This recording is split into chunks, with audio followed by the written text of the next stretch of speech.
السلام عليكم ورحمة الله وبركاته.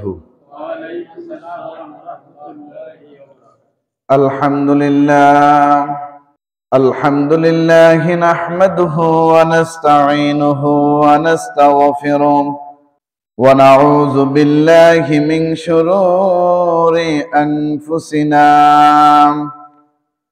ومن سيئات أعمالنا. من يهده الله فلا مضل له ومن يضلله فلا هادي له، ونشهد أن لا إله إلا الله وحده لا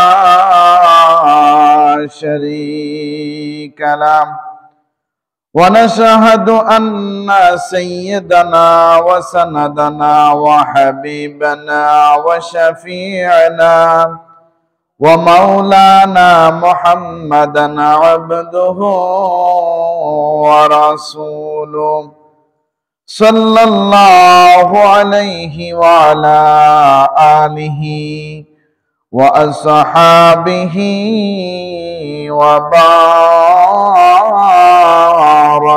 وسلم. أما بعد فأعوذ بالله من الشيطان الرجيم. بسم الله الرحمن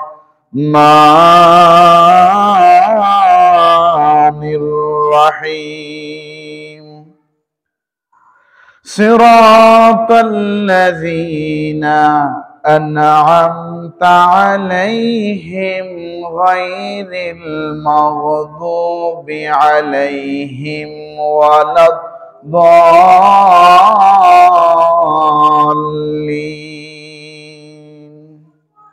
وقال تعالى مخبرا وآمرا: إن الله وملائكته يصلون على النبي يا أيها الذين آمنوا صلوا عليه وسلموا تسليما. صلى الله على محمد صلى الله عليه وسلم. صلى الله على محمد صلى الله عليه وسلم. فأعطى الرسول فضلا وعلى أهدى السبل لدلالته صلى الله وعلى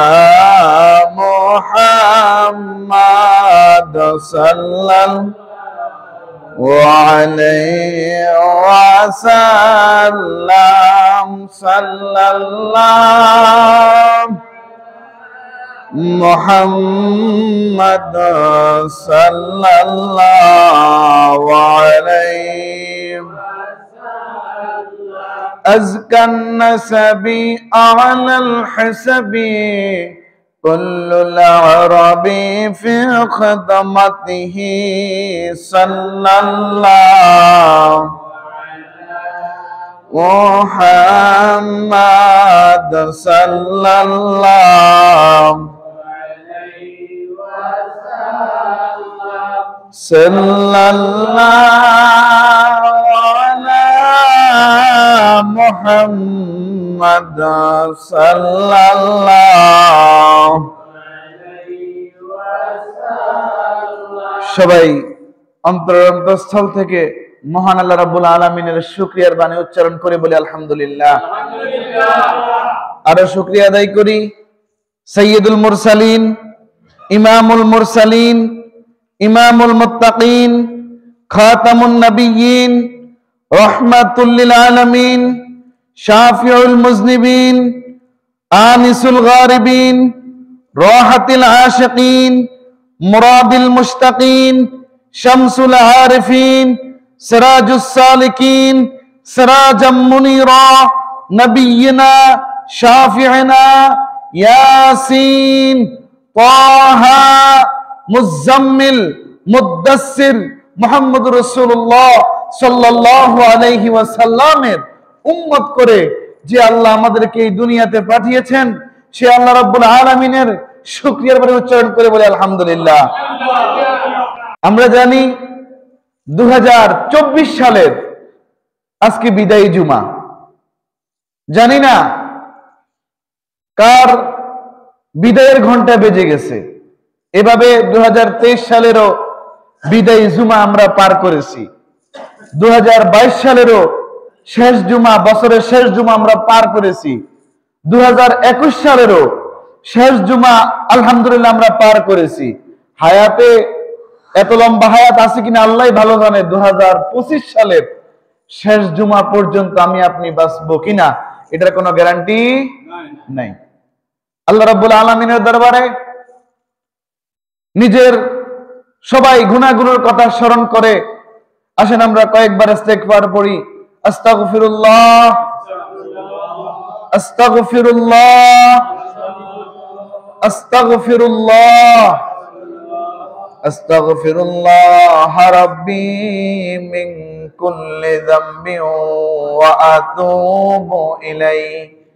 আস্তাগফিরুল্লাহ রাব্বি মিন কুল্লি যামবিন ওয়া আতুবু ইলাইহি। আস্তাগফিরুল্লাহ রাব্বি মিন কুল্লি যামবিন ওয়া আতুবু ইলাইহি। সবাই আলহামদুলিল্লাহ। আমরা একবার প্রত্যেকে সাইয়্যিদুল ইস্তিগফারটা পড়ি। আমি ধীরে ধীরে বলবো, যারা পারেন আর যারা পারেন না আমার সাথে মিলে মিলে বললেন। হাদিস শরীফে আসে রাসূলুল্লাহ সাল্লাল্লাহু আলাইহি সাল্লাম বলছেন, পরিপূর্ণ ইয়াকিনের সাথে, বিশ্বাসের সাথে যে ব্যক্তি সকালবেলা অর্থাৎ ফজরের পরে সাইয়্যিদুল ইস্তিগফার একবার পড়বে। কয়বার? একবার পড়বে।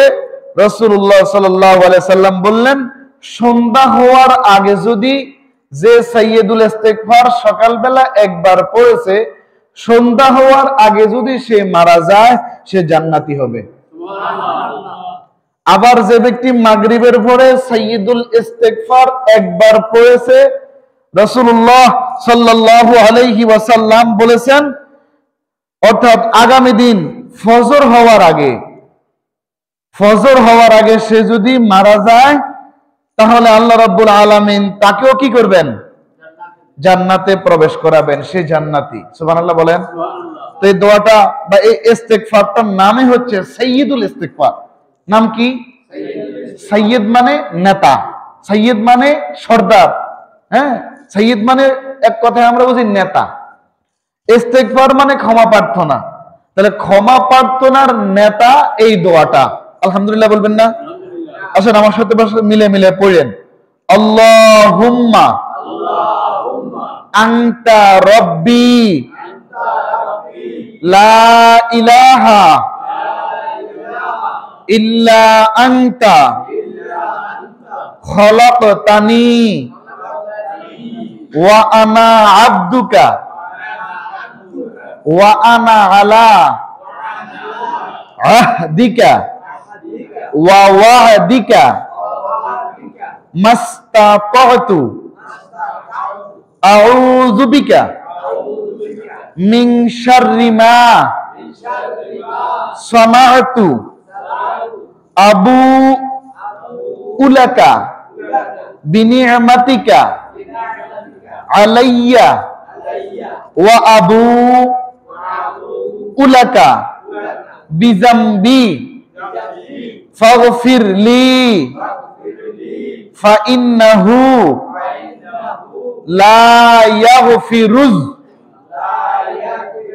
যুনুবা ইল্লা আনতা। এই দোয়াটা কিন্তু মোটামুটি হলো আয়াতুল কুরসি থেকে ছোট। কি থেকে ছোট? তাইলে এটা মোটামুটি আপনারা যদি যারা মুরব্বী শ্রেণীর আছেন 10-12 দিন টেস্ট করলে হয়ে যাবে, অর্থাৎ মুখস্থ হয়ে যাবে আশা করি ইনশাআল্লাহ। সর্বোচ্চ 20 দিন লাগবে। একবারে শুধু অল্প অল্প করে আল্লাহুম্মা আনতা রাব্বি, আজকে যদি এটা মুখস্থ করেন কালকে আরো কিছু মুখস্থ করলেন, এভাবে করতে করতে মুখস্থ হয়ে যাবে ইনশাআল্লাহ। এই দোয়াটা যে ব্যক্তি একবার পড়বে, সকালবেলা পড়লে সন্ধ্যা হওয়ার আগে সে যদি মারা যায় তাহলে আল্লাহ রাব্বুল আলামিন তাকে জান্নাতে প্রবেশ করাবেন। সন্ধ্যাবেলা পড়লে, রাতের প্রথমাংশ পড়লে, রাত্রিবেলা মাগরিবের পরে পড়লে, ফজর হওয়ার আগে সে যদি মারা যায় আল্লাহ তাকে জান্নাতে প্রবেশ করাবেন। অন্তত পক্ষে এই দোয়াটা শিখে নেবেন। আর যারা পারেন সকাল সন্ধ্যায় আমলটা করবেন। বলা যায় না আল্লাহ রাব্বুল আলামিন আমার আপনার কোন আমলের উসিলায় আল্লাহ আমাদেরকে মাফ করে দেন, বলা যায়নি। আল্লাহ তো দয়ার সাগর। আল্লাহ কি সাগর? আল্লাহ দয়ার সাগর। আল্লাহ রাব্বুল আলামিন, আল্লাহু রাব্বুল আলামিন বলেন, আল্লাহু ওয়া মুহাম্মাদু রাহমাতুল লিল আলামিন। আল্লাহ হইছেন তামাম আলমের রব, আর মুহাম্মদ রাসূলুল্লাহ সাল্লাল্লাহু আলাইহি ওয়াসাল্লাম হচ্ছেন তামাম আলমের জন্য রহমত। আমার নবী তামাম আলমের জন্য রহমত। অনেক বক্তারা বলবে, দেখবেন বিশ্ব নবী, বিশ্ব মানচিত্র যেটা পৃথিবীর কোন কোনায় কি আছে সেটা দেখা যায়। এই যে লাইব্রেরিতে গেলে বিশ্ব মানচিত্র আছে না, এই দেখা যায়। রাসূলুল্লাহ কি শুধু এই বিশ্বর জন্য, এই বিশ্বটার জন্য রহমত? না, আমার নবী মানুষের জন্য রহমত, আমার নবী পশু পাখির জন্য রহমত, আমার নবী আসমানের জন্য রহমত, আমার নবী জমিনের জন্য রহমত, আমার নবী আপনার ফেরেশতার জন্য রহমত, আমার নবী তামাম আলম, আল্লাহর আলম বলতে আল্লাহ যেমন তামাম আলমের রব, মুহাম্মদ রাসূলুল্লাহ সাল্লাল্লাহু আলাইহি ওয়াসাল্লাম তামাম আলমের রহমত। সুবহানাল্লাহ বলেন। কোরআন তো স্পষ্ট প্রমাণ, ওয়া মা আরসালনাকা ইল্লা রাহমাতাল লিল আলামিন। হাবিব আর কিছু না, কেবলমাত্র শুধুমাত্র আমি আল্লাহ রাব্বুল আলামিন আপনাকে রাহমাতুল লিল আলামিন করে প্রেরণ করেছি। আমার নবী, আপনার নবী সাইয়্যিদনা শাফিঈনা মাওলানা মুহাম্মদ সাল্লাল্লাহু আলাইহি ওয়াসাল্লাম হচ্ছেন তামাম আলমের রহমত।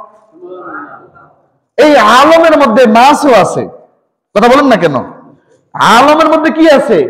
মাছের স্রষ্টাকে, মাছের স্রষ্টাকে, যত জীব জন্তু, জড় পদার্থ, জড় বস্তু, যত কিছু আছে আসমানের নিচে, জমিনের উপরে এবং আসমানের উপরে, জমিনের নিচে যাহা কিছু আছে সব কিছুর স্রষ্টা যেমন আল্লাহ, সব কিছুর রব যেমন আল্লাহ, সব কিছুর লালন কর্তা পালন কর্তা যেমন আল্লাহ, ঠিক সব কিছুর রহমত আল্লাহ তার হাবিবকে বানাই দিয়েছেন।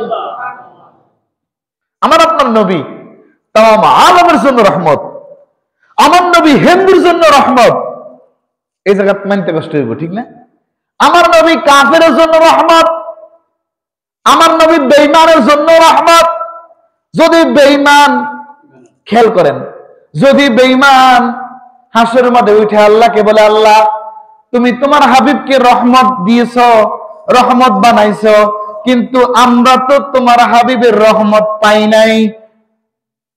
খেয়াল করেন, এই জন্য আল্লাহ যেন, আল্লাহর কাছে যেন কাফেররা উঠে এই কথা বলতে না পারে, আমার নবী কাফেরদের জন্য রহমত, এটা আল্লাহ ঘোষণা করে দিয়েছেন। সুবহানাল্লাহ কইতেন না? কিভাবে একটা প্রশ্ন মনে মনে জাগে।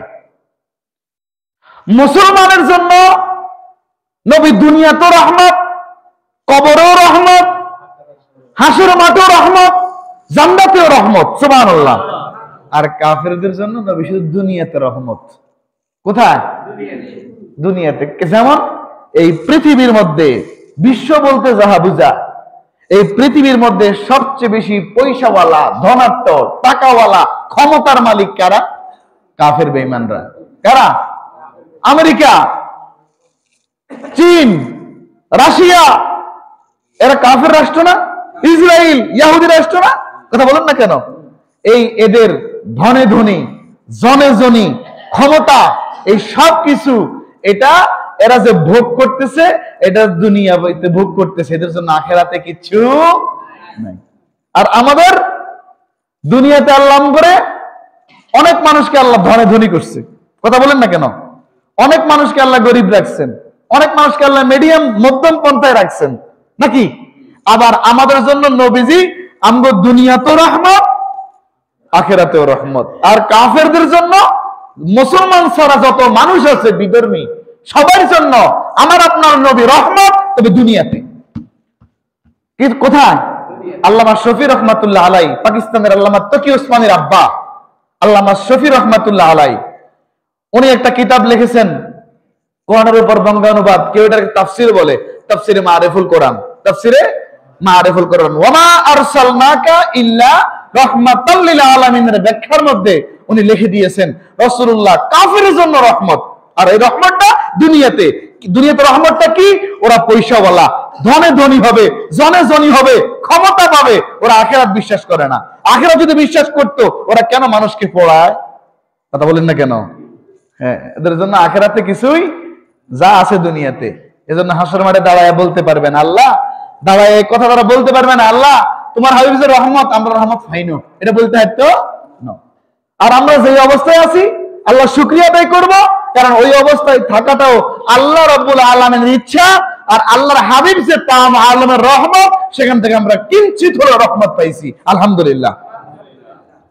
বাবা আমার গভীর মনোযোগ, যে যত বেশি তাওবা করবে, যে যত বেশি ইস্তেগফার করবে, আল্লাহর কাছে যত বেশি ক্ষমা চাইবে, আল্লাহ রাব্বুল আলামিন ওই বান্দা বান্দির প্রতি বেশি খুশি হয়ে থাকেন। আল্লাহ বেশি খুশি হন।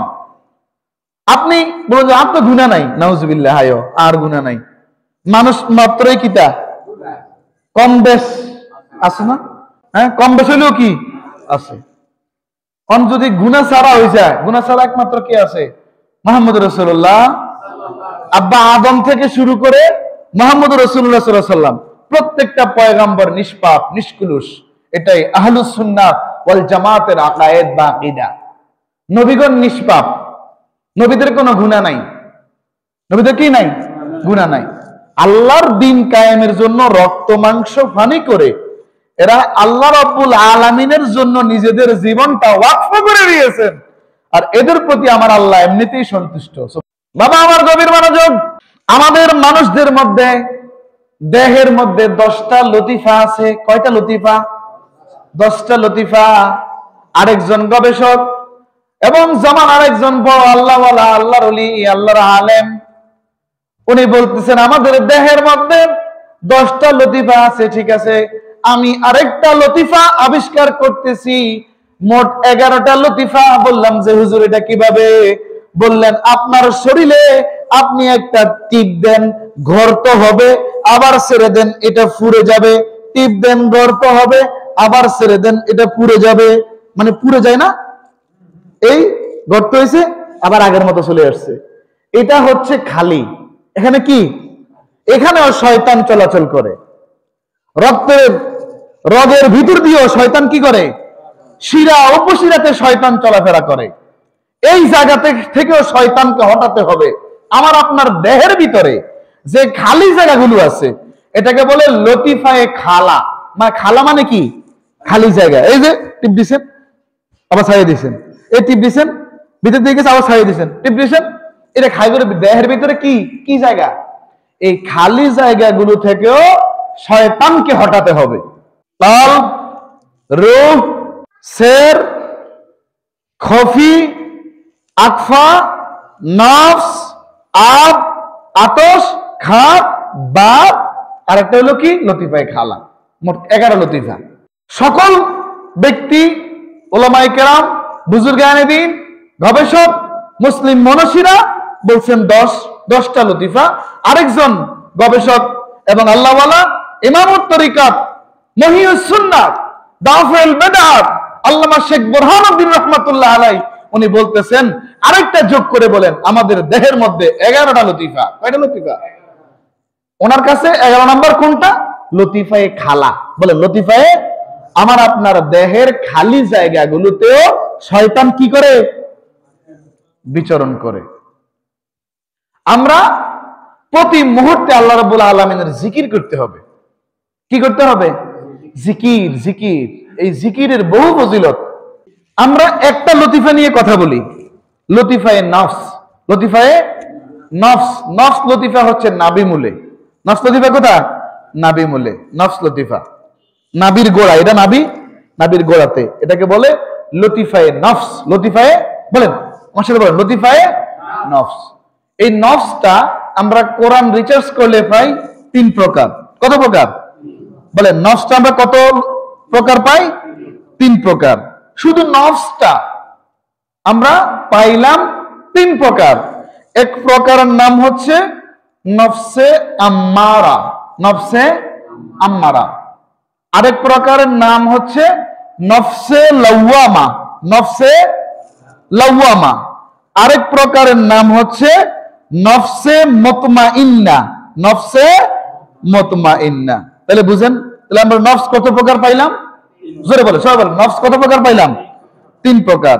তাহলে এক প্রকার নফস, প্রথম প্রকার নফস হচ্ছে নফসে আম্মারা, বলেন নফসে আম্মারা। আর 2 নম্বর নফস হচ্ছে নফসে লাওয়ামা, নফসে লাওয়ামা। আর 3 নম্বর নফস হচ্ছে নফসে মুতমাইন্না। হুজুর, শ্রেষ্ঠ নফস কোনটা জানার দরকার আছে না? নফসে মুতমাইন্না, নফসে। আসেন আমরা এই সম্পর্কে একটু কথা বলি। মূলত মানুষের নফস একটা। এবার আসেন, নাবি মূলে যে নফসটা আছে, আপনারা কি আমার কথাগুলো বুঝতেছেন বাবা? মূলত আমাদের নফস কয়টা? একটা। পবিত্র কোরআনে এর 3টে রূপের কথা বর্ণনা আছে। কয়টা রূপ?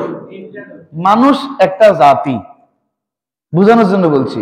কালোও আছে, সুন্দরও আছে, কিছু মানুষের লাল টকটক, একটু ঘষা দিলে লাল হয়ে যায়, আছে না? কিছু মানুষ আছে হলদা সুন্দর, হ্যাঁ, একটু রগের ভিতর রগ যে আছে এটাও বাইরে থেকে কি এরকম আছে না? তো মানুষটা একটা জাতি, সব একরকম কিনলে হইল না? বিভিন্ন রঙের, বিভিন্ন কালারের মানুষ, সিরিন্য মানুষ আছে, আর মতো চিকন মানুষ আছে, আছে না? আমাদের মতো মোটা মানুষ আছে, আছে না? কথা বলেন না কেন? মিডিয়াম, স্লিম আছে। এবার খেয়াল করেন, নফস মূলত আমরা আমাদের থিওরিতে জানবো নফস মূলত কয়টা, কিন্তু এই নফস বিভিন্ন রঙের হয়। যেমন মানুষ একটা জাতি, মানুষকে আল্লাহ বিভিন্ন রঙে রঙ্গিত করছেন, সৃষ্টি করেছেন। কেউ কালো, কেউ সুন্দর, আবার কেউ শ্যামলা, আছে না? কালাও না, সুন্দরও না, কি শ্যামলা। ঠিক এই নফসটা আল্লাহর একটা সৃষ্টি নফস। এই নফসটা একটাই নফস, নফস একটাই, কিন্তু এটা বিভিন্ন সময়ে বিভিন্ন রঙে রঙিন হয়। এবার তো বুঝে গেছি। তাইলে আমরা নফসে আম্মারা এটা একটা রং, কথা কন না? নফসে লাওয়ামা এটা আরেকটা রং, নফসে মুতমাইন্না সেটা আরেকটা রং। এখন আপনি আমি জানার বিষয়, নফসে আম্মারা কাকে বলে? এই কথা বললে যদি আমি আপনাদেরকে বুঝাইয়া দেই, তাহলে আপনারা বুঝতে পারবেন এই বিষয়টা, এই সাবজেক্টটা আপনাদের জন্য, আমাদের জন্য নতুন। কথা বলেন না কেন? আমাদের মধ্যে এই বিষয়টা ঘটে, কেউ ঘুমায়েন না, 2টা পায়ে হাত দিয়ে বলি, আমরা যে কাজগুলো করি এগুলোর গুপ্ত ভেদ আমরা জানি না। নফসে আম্মারার মানে হচ্ছে খবিশ নফস। নফসে আম্মারার মানে কি? খবিশ নফস। খবিশ ভালো না খারাপ? খবিশ থাকে কোথায়? হাইকানাত দোয়া একটা হরি না, আল্লাহুম্মা ইন্নী আউযু বিকা মিনাল খুবুসি ওয়াল খাবায়েস। তাহলে খবিশ খাবায়েস থাকে কোথায়? হাইকানার ভিতরে। আমি যখন ফাইজুমা খুলি, লুঙ্গি তুলি, হাত পা ভিন্দি যাই, যখন বই যাই, হেতে এনে বলে চায় কি করে? ওই খবিশ, খবিশ। এই জন্য আল্লাহ রাসূল কইছে তোমরা এই দোয়াটা পড়বা, আল্লাহুম্মা ইন্নী আউযু বিকা মিনাল খুবুসি ওয়াল খাবাইস। বাথরুমে ঢুইকা বাম পাও দিয়ে ঢুকবেন না ডাইন পাও দিয়ে ঢুকবেন বাথরুমে? হ্যাঁ, ডাইন পাও ঢুকলে সুন্নত না? হ্যাঁ, তাহলে বাম ফাও বাইরে হবেন কোন ফাও দিয়া, ডাইন না বাম? বাম ফাও বাইরে হলে ফরজ না, সুন্নত না? তাহলে মাশাআল্লাহ ঠিক আছে, সবাই জানেন। বাথরুমে ঢুকতে গিয়া আপনি বাম পাও দিয়া প্রথমে ঢুকলেন, আল্লাহুম্মা ইন্নী আউযু বিকা মিনাল খুবসি ওয়াল খাবাইস, ঢুকিয়ে এমনি একটা তোলা দিয়ে বই যায়েন না। নাসাই শরীফের হাদিস, এটা বলা লাগবে। কেউ কোন শরীফের হাদিস? রাসূলুল্লাহ সাল্লাল্লাহু আলাইহি ওয়াসাল্লাম কিভাবে বসতেন জানা দরকার আছে না? আমাদের শিক্ষক কে? মুহাম্মদ রাসূলুল্লাহ। আমরা ঢুকি কি বাথরুমে যাই মত তাড়াতাড়ি খুলি দ্রুম খুলে বই যাই, বউয়ার আগে কি উল্টে দেই। রাসূল বলছে যা না, নাসাইর হাদিস কিভাবে তোমরা বসবা, ঠিক বৈশা কমর থেকে তোমাদের দূরত্ব এতটুকু যে তোমাদের কাপড়টা, এই জামাটা এখন কোথায় লাগতেছে, ধরেন কমরটা লাগতেছে, কোথায় লাগতেছে, এটা না ফাঁকি থাকতে পারে। তাহলে আমি এই যে এই প্র্যাকটিক্যাল দেখাইতেছি, কিন্তু আমি এই দেখেন এই অবস্থায় আমি কি করব, যতটুকু লাগে এতটুকু একবার এটা সবটি উল্টাইলে এমনি বইতাম না। সান আমার দিকে সান, কিছু আছে না এমনি লুঙ্গি টুঙ্গি গোছাইলে বইতা, এভাবে সুন্নতের খেলাফ। আপনি কি ইন্দি একবেন না বুঝবেন না, আগামতের জায়গা নিচে দিয়ে আছে, আপনি খুব সুন্দর করে বইবেন। এই যে ধরেন এটা আমারটা লুঙ্গি, কেন এই মানে এটা লুঙ্গি বানাইছি, হাঁটু ঢাকা রাখা লাগবে। কথা বলেন না কেন?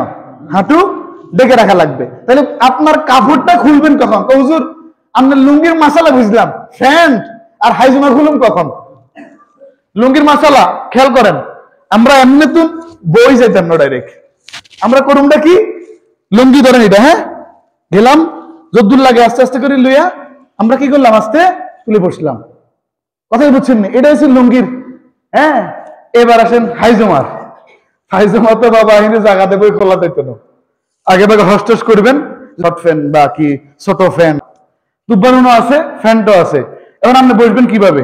ফ্যান জিন্সের প্যান্টেরও তো এটা খুলিয়ে লাগবে আগে। অনেকে তো সিলাই, এলা জিন্সের প্যান্টের সিলাই না মাসালা একবারে ইগারে যদি ভিজা এটা খুলতে 10 মিনিট হারাহারি করে। এরকম আমরা এনে দেখি না, কিন্তু বিভিন্ন জায়গায় দেখি ফ্যানেরে এভাবে টাইট করে, এভাবে টাইট করিয়ে না কিনা টাইট করে সিলা, এটা যখন ভিজা 2 গাবুল লাগে টানে খুলতে। সত্য না মিথ্যা? এবার ওই ফ্যান যদি হয় বাচ্চারা করবোটা কি? এক কথায় আমরা ফ্যান্টের মাসালা বলি, ফ্যান্টের বেল হুক খুলবেন, হুক খুলে সিস্টেম ওইটাই আগে ভাগে তুলবেন, কারণ ডাইরেক্ট বসতে গেলে হাঁটুর মধ্যে এটা আটকে যাবে। আমিও যদি ফাইজমলে বসতে হাঁটতাম, এই যে আটকে গেছে, আমার কর্তব্য কি এই দেখছেন তো, এই যে টাইনা টুনা এবার এবার বসা, এই বসতে গিয়ে দেখেন, এই বসতে গিয়ে আমি যতটুকু লাগে এতটুকু খুললাম। মাসালা বুঝতে পেরেছেন? রাসূলুল্লাহ সাল্লাল্লাহু আলাইহি ওয়াসাল্লাম নিষেধ করছেন। রাসূলুল্লাহ জিজ্ঞাসা করা হয়েছিল এই বাথরুমে ঢুকিয়া কিভাবে কাপড় খোলা হইবে, হুজুর বলছেন একবার ঢুকিয়েই খুলিয়ে লাইও না, প্রয়োজন মতো যুদ্ধ যাওয়া লাগে যাইয়া এবার তুমি সুন্দর নিয়ে বসো, যদি ফাইজামা থাকে ফ্যান থাকে ইয়া করে এবার টান দিয়ে খুলে বসো। দোয়া পড়বে না, যে মুসলমান এই দোয়াটা পড়বে না, খেয়াল করেন তার মর্দানি শক্তি নষ্ট হয়ে যাবে। আপনি গুনাহ করবেন, গুনার ইচ্ছা আছে, হুজুর আছে, তাই এক কাম করেন, এমন জায়গা যাই গুনাহ করেন যেখানে আল্লাহ দেখতো না। এমন কোন জায়গা আসেনি? আমি হাইজুমার বেল্ট খুললো আল্লাহ দেয়, না খুললো আল্লাহ দেখে। যদি সব রুম আন্দার করে দেয়, রুমের বাতি বন্ধ করে লেফের নিচে গেল, কে দেখতেছেন? আল্লাহ দেখতেছেন। এই জন্য কোন মুসলমানের জন্য উত্তম নয়, উচিত নয় কোন মুসলমান খোলা জায়গায় অথবা বদ্ধ জায়গায়, একাকী জায়গায় উলঙ্গ হয়ে গোসল করা, ডাইরেক্ট উলঙ্গ হয়ে গোসল করা কোন মুসলমানের জন্য উত্তম নয়, উচিত নয়। এটা তাকওয়ার খেলাফ, লজ্জার ব্যাপার। এটা কেউ দেখে না আপনার বাথরুমে, কিন্তু আল্লাহ রাব্বুল আলামিন দেখতেছেন। এখন যদি কোন শয়তান নামার্কা মানুষ হয়, হুজুর তাহলে বাথরুম যখন করে তখন আল্লাহ দেখে না? নাউজুবিল্লাহ। কথা কথা যুক্তি দিলে যুক্তি আইলো না। তো আমরা তো দোয়াই পড়ে এলেছি, আল্লাহুম্মা ইন্নী আউযু বিকা মিনাল খুবসি ওয়াল খাবাইস। এই দোয়া পড়ে আমরা বসে গেলাম। আল্লাহ আমাদের অন্তরের দিকে তাকায় আছেন। কোথায় তাকায় আছেন?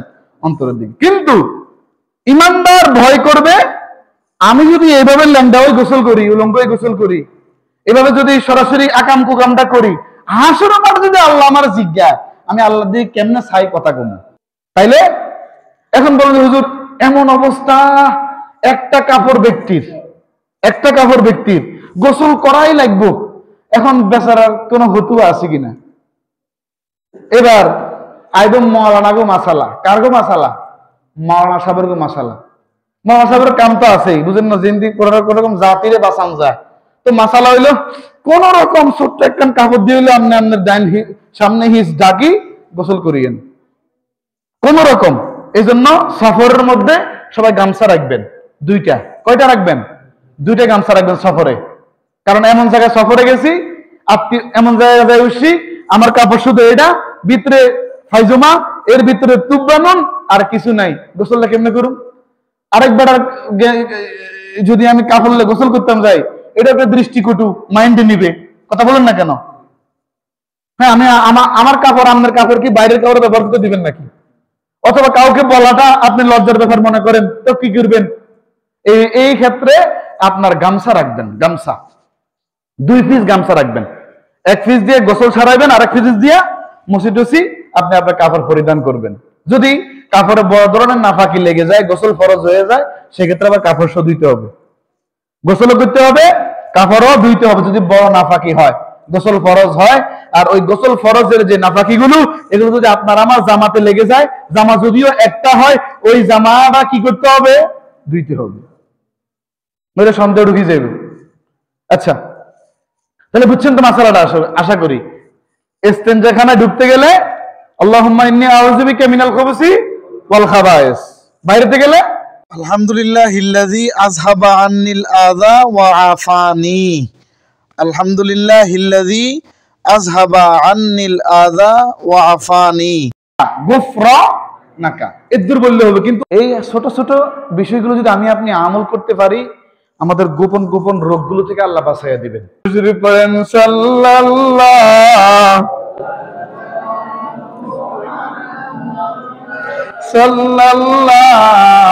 আলাইহি ওয়াসাল্লাম, সাল্লাল্লাহু মুহাম্মাদ সাল্লাল্লাহু। এবার সবাই আমার দিকে একটু তাকান, আমি আপনাদের কিছু প্রশ্ন করুন, আপনারা জবাব দিবেন। আমাদের নফসটা কোথায়? নাভিমূলে, নাভির নিচে বা নাভিমূলে। নফস কয় প্রকার? মূলত নফস কয় প্রকার? 3 প্রকার। কি? নফসের রং, নফসের অবস্থা, হাল, হাকিকত। 1 প্রকার নফসের 3 প্রকার হাকিকত। 1 প্রকার নফসের 3টা রং। নাম্বার 1 নফসে আম্মারা। নফসে বলেন, আমাদের সবাই বলতে হবে, এটা আপনাদের মনে রাখবেন, নইলে আসতুন 10 বছর পরে কোন দেশে যাইবেন, যাই কবেন যে হ্যাঁ আঙ্গ হুজুরাতে ওয়াজ করে না, বাইরের হুজুরা বেশি জানে, আঙ্গ হুজুরা কম জানে, মুখে এটা চলে যাবো। কথা বুঝছেননি? 1 নাম্বার নফসের নাম নফসে আম্মারা। বলেন নফসে, এই কথা কইতে যায় ওই বাথরুমের দিকে আমরা গেছিলাম। নফসে আম্মারা মানে খবিশ নফস। নফসে আম্মারা মানে কি? এটা আমার ভিতরে আসেনি, আপনার ভিতরে আসেনি, আমি একটু কথা কইলে বুঝবেন। নফসে আম্মারার বৈশিষ্ট্য কি জানা দরকার আছে না? নফসে আম্মারা মানে হচ্ছে খবিশ নফস। খবিশ নফসের বৈশিষ্ট্য গুনাহ করতে ভালো লাগা, গুনার মধ্যে মন পড়ে থাকে, আকাম কুকাম খারাপ যেইগুলো কাজের মধ্যে, যেই সব কাজের মধ্যে আল্লাহ গোসা হন, আল্লাহ নারাজ হন, ওই কাজগুলো করতে ভালো লাগে। এইটারে কি বলে? নফসে। আমার কথা কি বুঝছেন বাবা ভাইয়েরা আমার?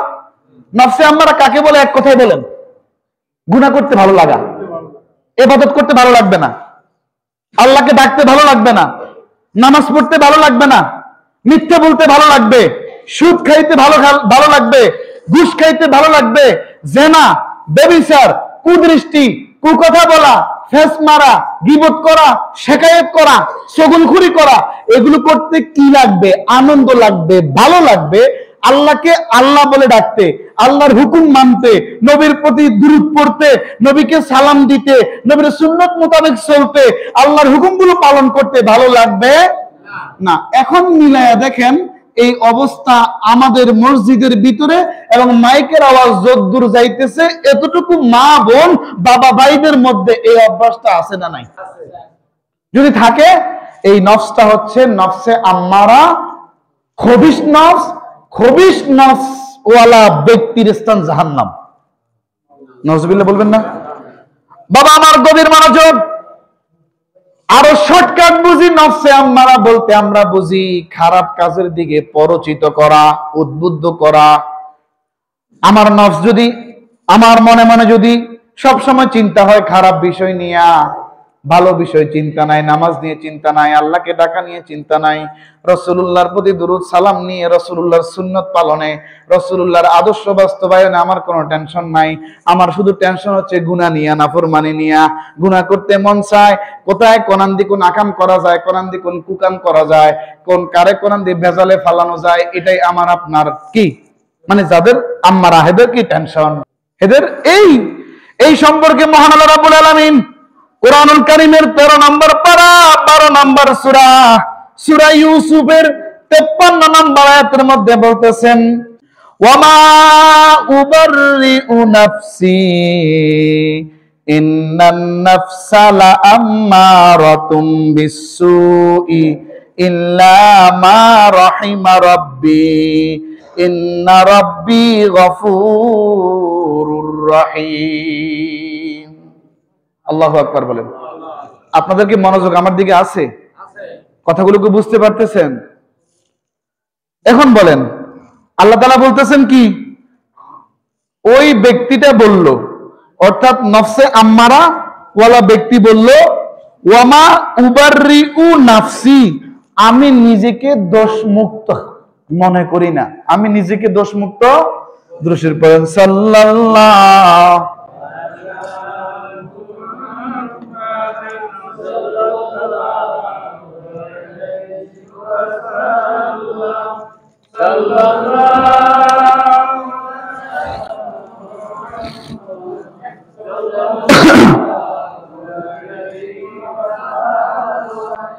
এই যে ওয়ামা উবাররিউ নাফসি, আমি আমাকে দোষমুক্ত মনে করি না, তো কি মনে করি?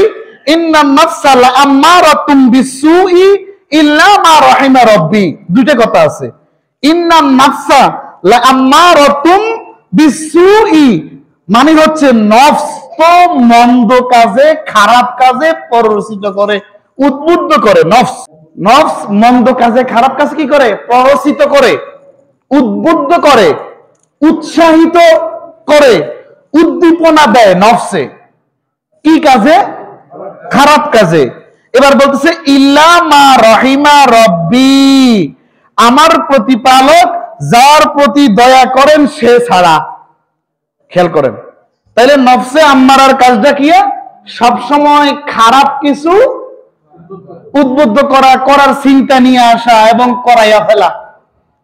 আজকে যদি মন চায় আমি একটা খারাপ কিছু করুম, খারাপ কিছু করার আগে চিন্তা হলে হাতে মোবাইল আছে, ইন্টারনেট আছে, এমবি আছে, মেগাবাইট আছে বা ওয়াইফাই আছে, দ্রুম করে যাই, জায়গা মতো যাই, দেখে চলে এলাম, তো হয়ে গেল।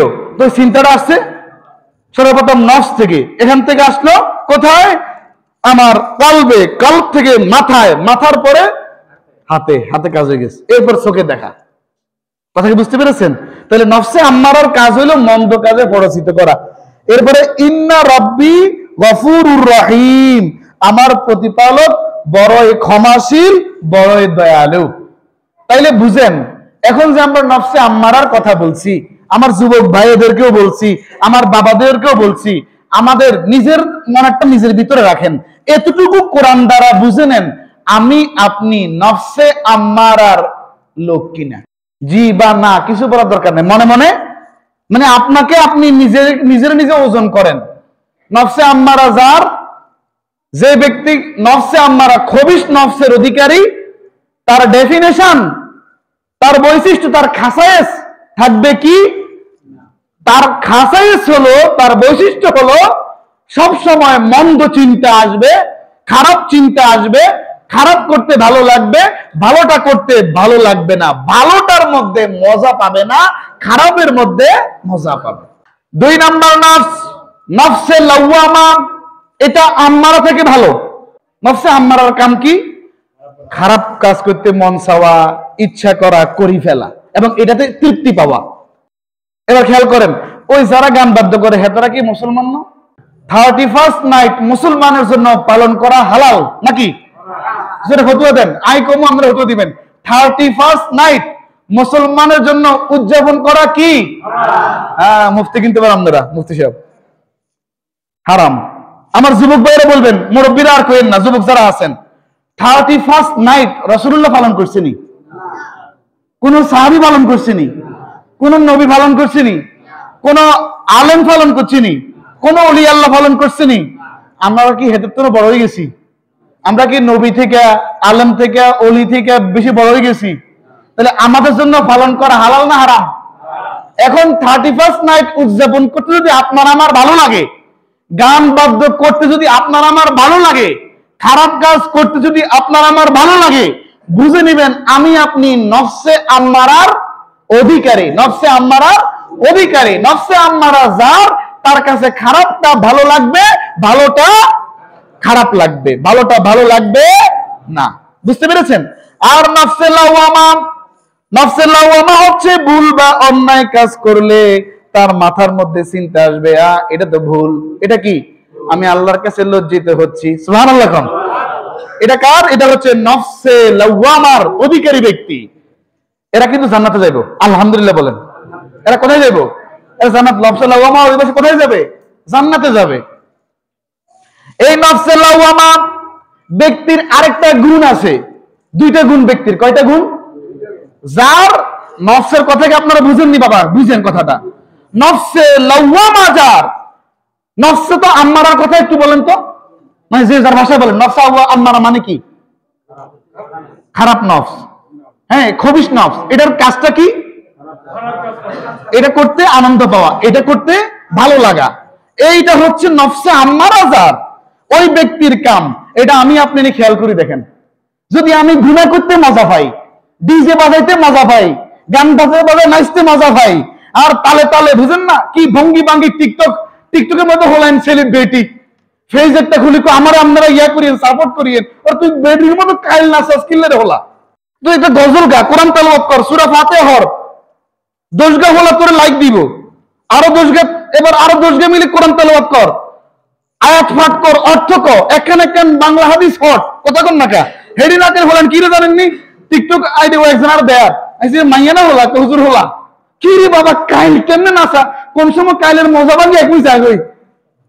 নাউজুবিল্লাহ, নাউজুবিল্লাহ, নাউজুবিল্লাহ। নাচানাচি দরকার তো, নিজের বড় কেবেন যে চলো আমরা একটু আনন্দ ফুর্তি করি, তখন আপনারা আপনাদের মন মতো করবেন, এটা হালাল, বৈধ আছে।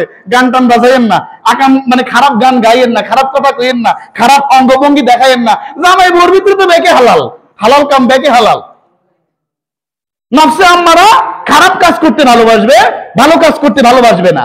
নফসে লাওয়ামা সে খারাপ কাজ করে ফেললে লজ্জায় পড়বে, 1 নাম্বার গুণ। মনে থাকবে না আপনাকে? আজকে 3টে বিষয় আপনাদের বাসায় নিয়ে যাবেন, খুব ভালো করে মনে রাখবেন। ঘরে গিয়ে মা বোনদেরকে বলবেন নফস মূলত একটা, কিন্তু এই নফস 3 হাকিকতের, 3 রঙের, 3 অবস্থা। একটা নফসে আম্মারা, খবিশ নফস, এটা থেকে আমাদের বাঁচতে হবে। আমাদের কি করতে হবে? 2 নাম্বার নফসে লাওয়ামা। লাওয়ামা আমি এই মাত্র চিন্তা করলাম একটু সাইয়াই যাই, আরে সাইয়ালেছি, আল্লাহ আল্লাহ এটা কেতা করছে, আস্তে করিয়েছে, সে কি হয়েছে? লজ্জিত হয়েছে, আমি আর চাইতাম না। নফসে লাওয়ামাওয়ালা ব্যক্তি 1 নাম্বার সে লজ্জিত হবে। কি হবে? 2 নাম্বার সে নিজেকে নিজে তিরস্কার করবে। এই তুই আমার আজকে নফসের কইবে, নফস তুমি আমার গুনার মধ্যে কি নিয়ে গেছো, ঠিক তোমার মতো নফস, তোমার মতো ব্যক্তি আমার চাই না। মানুষ মানুষকে ঘৃণা করে না, নিজেকে নিজে। অনেক সময় যখন সাকসেস হয় না, একটা মানুষ যখন বড় কোনো জায়গায় যায়, হারিয়ে যায়, ঠিক এরকম করে না আগে আগে, তো কি হ্যাঁ কি অন্যরা করে না, নিজেরা নিজে ধিক্কার দেয়। নফসে লাওয়ামা ওয়ালা ব্যক্তি নিজেকে নিজে ধিক্কার দিবে, এটা কি করলাম আমি, এইটাও আল্লাহ ভালোবাসে। আলহামদুলিল্লাহ করবেন না? নফসে লাওয়ামা ওয়ালা ব্যক্তি নাম্বার 1 সে নিজেকে নিজে তিরস্কার করবে এবং লজ্জিত হবে, আর কইবে ইন্নালিল্লাহ, আমি আমার চেহারাটা নিয়ে হাসরের মাঠে কিভাবে আল্লাহর সামনে দাঁড়াবো। কুরআনুল কারীমের 29 নাম্বার পারা 75 নাম্বার সূরা সূরাতুল কিয়ামা। লা উকসিমু বিয়াউমিল কিয়ামা, এটা 29 পারার মধ্যে আছে। এই সূরা কিয়ামার 2 নাম্বার আয়াতের মধ্যে বলতেছেন ওয়ালা উকসিমু বিন-নাফসিল লাওয়ামা। সুবহানাল্লাহ বলেন। এখানে আমার আল্লাহ কি কয়? এই জায়গার মধ্যে আল্লাহ কত ভালোবাসা দেখেন। আমি আরো কসম করতেছি, আল্লাহু আকবার বলেন। আল্লাহ নফসে লাওয়ামা ব্যক্তিদের ব্যাপারে কসম করতেছে, আল্লাহু আকবার। এটা কত ভালো নফস, খবর আছে? খারাপ করে ফেলছি, খারাপ করে আমি লজ্জিত, আমি নিজেকে তিরস্কার দিচ্ছি, নিজেকে ধিক্কার দিচ্ছি, আমি আমাকে ধিক্কার দিচ্ছি, তিরস্কার করতেছি। ওই নফসওয়ালা ব্যক্তি সম্পর্কে আমার আল্লাহ বলেন আমি আরো কসম করতেছি সেই মনের যে নিজেকে নিজে ধিক্কার দেয়। সুবহানাল্লাহ। কার কথা এটা? ওয়ালা উকসিমু বিন-নাফসিল লাওয়ামা। গুনাহ করছে, গুনার উপর ইস্তেকামত থাকে না, অবিচল থাকে না, ভুল হয়ে গেছে আল্লাহ, আমি লজ্জিত, নিজেকে তিরস্কার করতেছে, ধিক্কার দিচ্ছে। অর্থাৎ অন্যায় কাজ যদি একজন ব্যক্তি করে ফেলে আর ওই ব্যক্তি যদি নফসে লাওয়ামার অধিকারী হয়, সে নিজেকে নিজে ধিক্কার দিবে, আল্লাহর দরবারে সে লজ্জিত হবে। সুবহানাল্লাহ বলেন। ও ভাই ভাইয়েরা, আমাদেরকে মনোযোগ আছে কথার মধ্যে। তাহলে নফস কয় প্রকার? মূলত নফস কয় প্রকার? 3 প্রকারটা কি? নফসের হাকিকত, নফসের রং। মানুষ মূলত একটা জাতি। কয়টা জাতি? কালো আছে, সুন্দর আছে, শ্যামলা আছে, এটা মানুষের হাকিকত। সুবহানাল্লাহ বলেন। রং, মানুষের রং কালো, সাদা, শ্যামলা। ঠিক নফস একটা, এই নফসের রং কয়টা? 3টা, হাকিকত 3টা। একটা আমরা কোরআন দিয়ে বললাম খবিস, এটা ভালো না। নফসে লাওয়ামা, এটা কসম আল্লাহ নিজে করছে। সুবহানাল্লাহ বলেন। এটা ভালো। এটা কি? আরো ভালো আরেকটা আছে না, নফসে মুতমাইন্না। এত আসছে, জোরে বলেন সুবহানাল্লাহ। নফসে মুতমাইন্নার কাজ কি জানেননি? যে নফস সঠিক পথে চললে এবং ভুল ও অন্যায়ের পথ পরিত্যাগ করলে তৃপ্তি ও প্রশান্তি অনুভব করে তাকে নফসে মুতমাইন্নাহ বলে। এই সম্পর্কে মহান আল্লাহ রাব্বুল আলামিন কোরআনুল কারীমের 30 নাম্বার পারা 89 নাম্বার সূরা সূরাতুল ফাজরের 27, 28, 29, 30 নাম্বার আয়াত সমূহের মধ্যে বলেন ইয়া আইয়াতুহান নাফসুল মুতমাইন্নাহ ইরজিই ইলা রাব্বিকি রাদিয়াতাম মারদিয়াহ ফাদখুলি ফি ইবাদি ওয়াদখুলি জান্নাতি। অপরদিকে নেককার লোকদেরকে আল্লাহ রাব্বুল আলামিন ডাক দিবেন, হে প্রশান্ত আত্মা, হে প্রশান্ত। যখন আজরাইল চলে আসবে, কি আসবে? আজরাইল। গুনাহগারের কাছে আজরাইল এমন ভাবে আসে, আজরাইলের 2 পাও মাটিতে, মাথা আসমানে। আজরাইলের পশম আছে না, এই পশমের গোড়াগুলি দিয়ে আগুনের লেলিহান শিখা বাইর হয়। ডরে মৃত ব্যক্তি যে মরে যাবে, হে আগিও দেয়, মুতিও দেয়, হাসানা নিশা। ভয়ে একটা খড়খড়ানি ডাক শুরু হয় না, এভাবে ডাক শুরু হয়ে যায় না, খড়খড় শব্দ শুরু হয়, ওই সময় তওবার দরজা বন্ধ। ওই সময় কি? আর এই টান্ডা উঠার আগ পর্যন্ত তওবার দরজা আল্লাহ খোলা রাখছেন। সুবহানাল্লাহ বলবেন না? এই জন্য এখন গুনাহ হয়ে গেছে, এখন ক্ষমা চাইয়ে নেবেন। কথা বলেন না কেন? এখন গুনাহ হয়েছে, এখন কি করবেন? ক্ষমা চাইবেন। আমার আল্লাহ অপর দিকে, হে নফসে মুতমাইন্না অধিকারী বান্দা, হে প্রশান্ত আত্মা। সুবহানাল্লাহ বলেন। আল্লাহর নাম ধরে ডাক দেন, আল্লাহ আত্মাও ডাক দিতেছে, নফস রূহ, আল্লাহ রূহকে ডাক দিতেছে, হে প্রশান্ত আত্মা, ইরজিই ইলা রাব্বিকি রাদিয়াতাম মারদিয়াহ, তোমার রবের দিকে সন্তুষ্ট চিত্তে চলে আসো। নফসের আল্লাহ ডাইরেক্ট ডাক দিবে, আত্মাকে ডাক দিচ্ছে, আত্মা ভিতরে থাকিও না, আমি অপেক্ষায় আছি, চলে আসো। সুবহানাল্লাহ বলেন। আর গুনাহগার এটা একবার এমন করছো, কেমন করবো, এমন করবো, হের রুটা খালি লুকাইবো, হিন্দি লুকাবো, হিন্দি লুকাবো, আজরাইল নাকে দিয়ে আদ্দুকা দিতে লইলে হিন্দি চলে যাবো, হিন্দির চোখ দিয়ে অনেক সময় দেখবেন চোখ ব্যাটারে বাড়ি করে রাখে, মারা গেছে, হা করে থাকে, মারা গেছে, নাকে শিরা বরাবর হয়ে থাকে, মারা গেছে। তার মানে নাক দিয়ে রুহুটা কবজ হয়েছে। হা করে থাকার মানে মুখ দিয়ে রুহুটা কবজ হয়েছে। চেয়ে থাকা মানে চোখ দিয়া কত কষ্ট। চোখের তো একটা ময়লা বার করতে যান বাইরে যায়, চোখে পানি চলে আসে। আমার আপনার যদি চোখ দিয়ে রুহুটা বাইর করে অবস্থা কেমন হবে? আমার আপনার মুখ দিয়া এই খাবারটা খাইছি, আবার বমি আনতে যান বাইরে যায় না? যান বাইরে যায় না? কথা বলেন না কেন? এই ভিতর দিয়ে টানি যদি আমাদের রুহুটা বাইর করা হয়, ভালো লাগবে না খারাপ লাগবে?